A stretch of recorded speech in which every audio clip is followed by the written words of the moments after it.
had an amazing workout, and then I was driving home and I just like started sobbing. All right, let's see, is the mic working? I think so. What is going on, everybody? In this video, I'm going to be talking about why I left teaching. So if you don't already know this, I did post about it on my Instagram, but I haven't addressed it at all on YouTube. I left teaching at the end of the past school year. So end of June 2023 was my last day in the classroom. I wrapped up the school year, said bye to my students and all that. And yeah, this current year, I am not teaching anymore. So this video is going to be breaking down what led to that decision, what's kind of happened in the past 8 months of my life, what I'm currently up to, and what my plans are going forward for myself and for the channel. All right, let's dive into it. So first off, yes, I did leave teaching. Why did I do that? It's kind of a long story, but I'll try to keep it brief. For the past couple of years, I've known that I wanted to start my own business. I think I kind of had this, what's the word I'm looking for? Overly romanticized view of own your own business, travel the world, live life on your terms, do whatever you want, and I kind of had these rose-colored glasses on when it comes to thinking about owning a business. And my friends and I used to talk about oh yeah, one day we're gonna run our own businesses, do our own thing. And yeah, I kind of always had that in the back of my mind. I've read a lot of books about self-development, about discipline, about all these different things, as I've shared with you guys on the channel. And a lot of the authors of these books are successful business owners. And they all pretty much have said starting your own business is the biggest self-development journey you'll ever go on. And so I always thought ooh, that'd be kind of cool, to own my own business, be an entrepreneur. I had all these ideals of oh, it'd be so fun, and so January of this year, new year, I was what are my new goals? What are my new challenges that I'm going to take on this year? And I was like, you know what? I'm going to start a business because the best time to start was 20 years ago, but the second best time is today. So as the saying goes, or whatever, I don't know, 20 years ago, I was 6 years old. So maybe not that, but you get the point. Might as well start today. Just kind of see what it is. So around that time, I'd been brainstorming for probably the past year I have a running list of business ideas, basically problems that I have found exist in my life or in the lives of people around me. And I'm oh, I could fix that problem.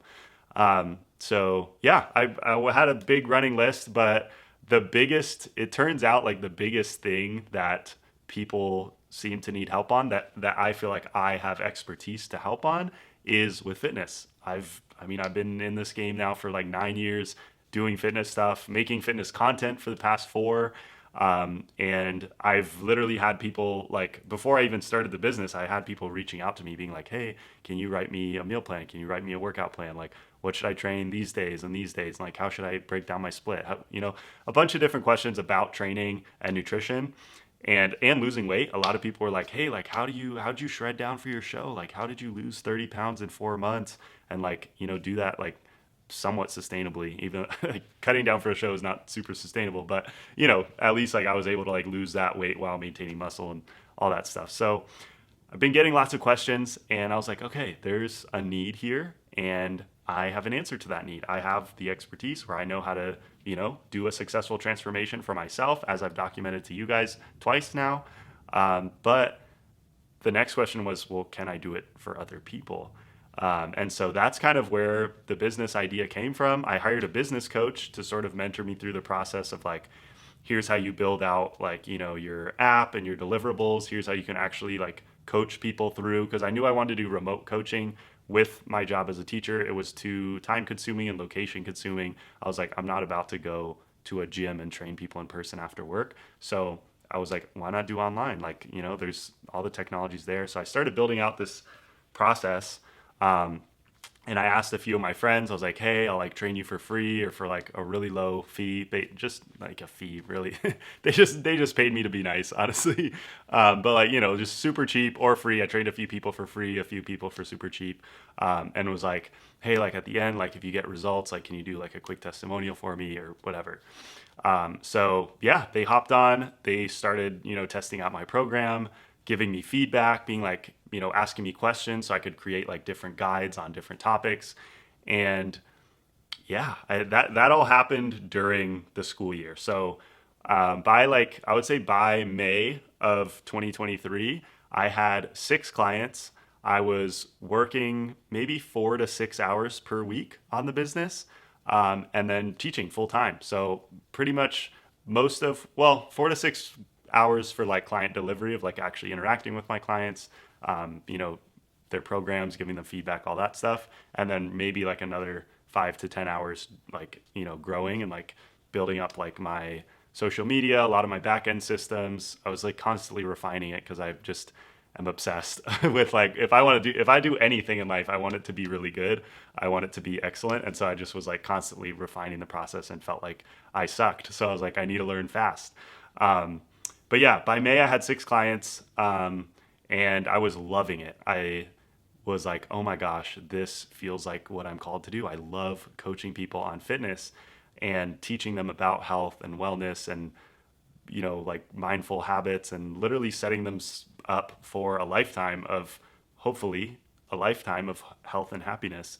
And my clients started to tell me that, like, I started getting testimonials coming in, videos, results of like, oh my gosh, like I dropped 15 pounds in 3 months with you, and like I'm able to keep it off now, and I know how to, work out consistently, and I understand how to be at a gym now. I don't feel as out of place or uncomfortable. All that good stuff kind of started rolling through, and I was really enjoying the process. And so by May was when I was like, okay, I'm kind of at a crossroads here, because I'm working on the business maybe like at this point 10 to 15 hours a week in total, and the rest of my time is going to my job. And I loved my job. I absolutely love teaching. I loved my students. I think the biggest like problem with my job was that it was getting boring for me in terms of like the actual material.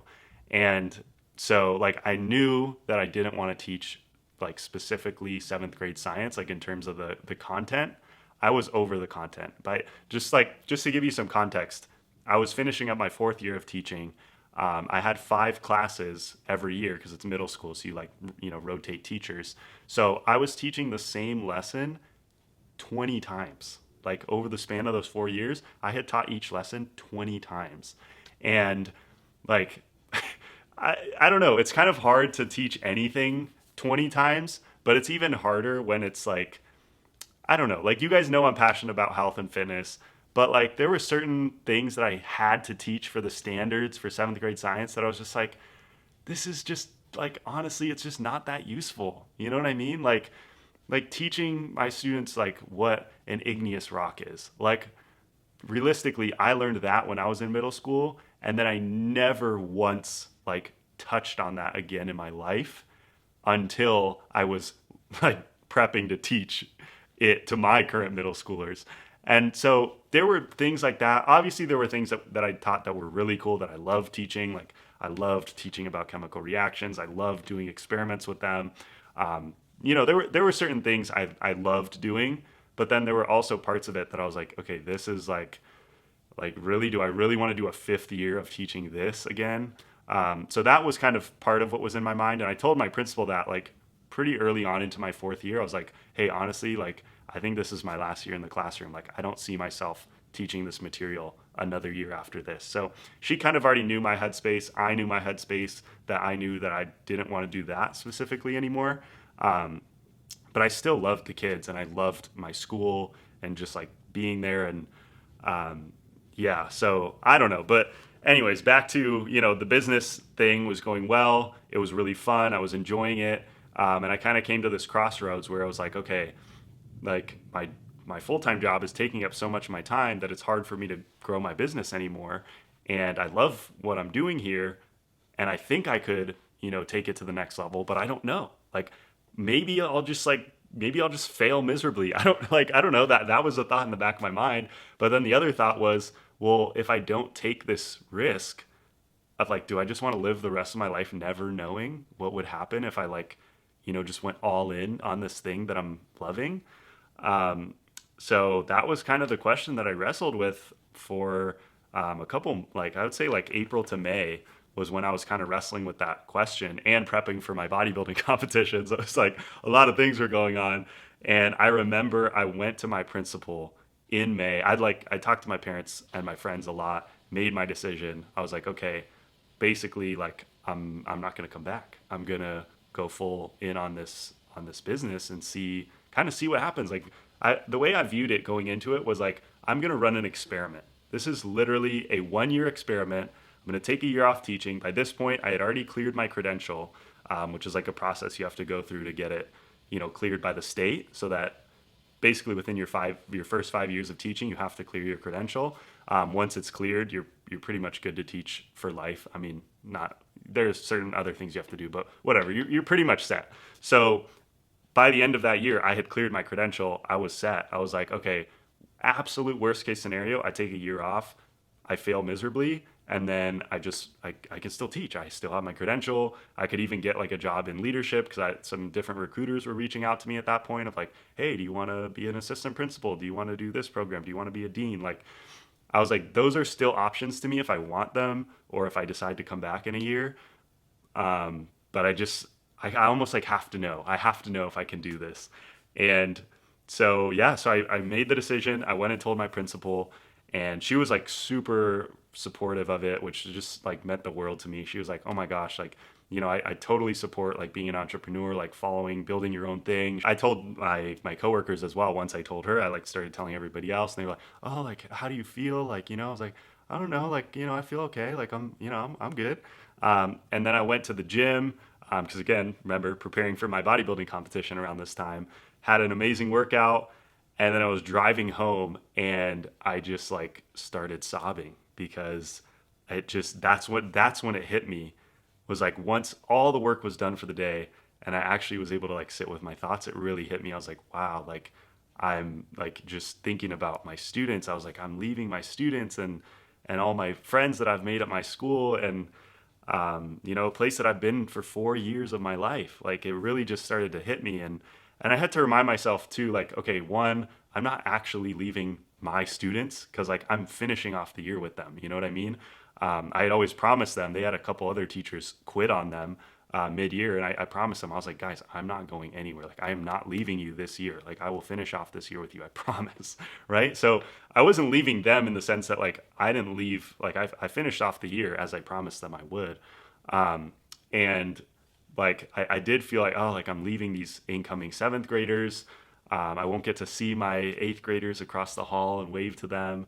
And just like, all these just things were like hitting. And I don't know if anyone watching this has like experienced this, but it's a real thing in education. I don't know what it's called. I think it's called like educator guilt or teacher guilt, of like, leaving a school, or, transferring or doing something else, basically doing anything, that it like takes you away from the kids can just be really, really challenging. So, and I'm not going to lie to you. It was the hardest decision I've ever made, because I love my students so much, and it was really hard to leave. Honestly, I still get like a little bit choked up when I think about it. I went to visit them like a week ago, and saw them all. All my eighth graders are all grown up. The boys' voices have dropped, and it's crazy. But yeah. So, anyways, sorry, I got a little digressed and emotional there just thinking about that. But yeah, so I was like, okay, I'm gonna full send this thing. This is like my dream. Like, this is an idea that I'm just really passionate about. I even started to view it as like, I'm still teaching. Like, honestly, I think that whatever I do in my life, I will always be a teacher, because being a teacher means being a leader. It means sharing what you know with others to benefit them and help them, basically. And it means, holding people accountable and holding people to high expectations. That's a big thing as a teacher, was like learning how to hold my students to high expectations and be like, hey, I expect a lot out of you because I know that you can do it, and holding them to that, and even walking them through like challenges they were going through in their life, and just sort of being that source of support, and then still lovingly holding them to, what I expected them to do. All those things I've realized apply really well to fitness coaching as well, because I'm teaching the knowledge that I've learned. I'm teaching, I'm hopefully being a leader. Like, I always tell the people I work with, I'm like, I will never tell you to do something that I haven't personally tested out myself or done myself. So now I view it as like, it's my job to make sure that I'm really dialed in on my workouts and my nutrition, to be a good, role model and example. And yeah, anyway, so in terms of the business, like, school year finished off, I did some travels with my family, I came back and I just like hit the ground running. I was like, okay, if I gave myself this year, I need to make something of it.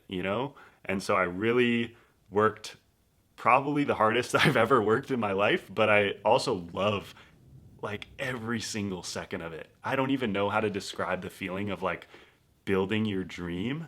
It's like every single moment of every single day, I'm like, oh, I want to do this. I want to add this. I want to work on this. Like, there's so many things, so many plans that I have, so many things I want to do.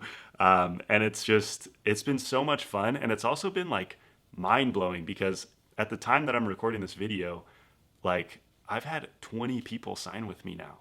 20. Like that, that's crazy to me to think about that in a couple months, this has grown to what it is now. And yeah, I don't know. So honestly, I kind of wish that I had documented more of like the early, like the initial stages on YouTube. But to be honest with you guys, I was too scared. Like I didn't think it was gonna work. I didn't think that I was gonna make this like a real business. But somehow it is. And who knows? Maybe it could like crash and burn at any moment. But I have the confidence now to know that I can get myself results, but I can also get other people results, and I have the work ethic to deliver on the things that I say I'm gonna do. Um, and I think because of that, I'm like, will I make mistakes? Yes, I've already made tons of mistakes in the way that I did things. I messed up so many things along the way. Got lots and lots of feedback, made changes to make my program better. We'll constantly be making changes and making improvements. But I think that like the only way I would truly fail is if I gave up. That's it. Will I make mistakes? Will I have like small failures? Yeah, sure, of course, all the time because I'm going to be growing and learning and trying new things, and that's a part of it. But will I lose? No, because I only lose if I give up. So anyways, that's kind of where I'm at right now, running this business. In terms of the channel, so the goal with the channel now is to kind of show you what that's like, show you that life. But then also, I think the biggest thing is like, I've realized my biggest passion in life and the biggest thing that I want to help people with is health, physical, mental health, emotional health. Like those three things, that's honestly, that's what I'm passionate about the most. And so on this channel, I really want to pull back the curtain on like fitness as a whole. What does it mean to be fit? How do we do it? Like, because realistically, I feel like the fitness industry overcomplicates it and tries to sell you all this like all these supplements, which the more majority of them you don't need, all of these like, additives and markups and all this different stuff that is just so over the top and so unnecessary because fitness is really just about movement, like getting your body to move like it's supposed to, and then eating clean. Like and eating clean just means like eating a high protein diet, getting your veggies and fruits in, like that's it. Like that, like you know what I mean? Like the fitness industry just blows it out of proportion to make it just so crazy. And so that's something that I want to devote this channel to is like, yes, I want to document like, parts of my life and show you what it's like running this thing and growing it because I see like now with the results that we've been getting with clients, like I see this going to the moon. Like I want to help as many people as possible transform their lives through fitness. Like that right there is my mission statement for life. Starting like now, or starting, I guess, 8 months ago, that's my mission for life. That's what I'm passionate about. That's what I want to help people with. And yeah, I don't know. I'm going to show you guys the process, what that looks like, and I'm going to teach you as much as I can of. I'm a teacher, so I'm going to teach you guys everything that I learn in the process, so that you can apply it to your own life. That's that's the goal, honestly. So if that's something you're interested in and you want to see what it's like behind the scenes of growing a business, running your own thing, or you want to learn more about fitness and health and use that to improve your life, then that's what the channel is going to be about. So stick around. If you're not and you want to go our separate ways, that's totally cool too. No hard feelings. But yeah, if you made it this far, thank you for watching this. I appreciate you and love you so much. Yeah, lots of craziness to come. That I can promise you. I can promise you that I will work hard in making this a reality and showing it to you. So excited for you to join me on this journey.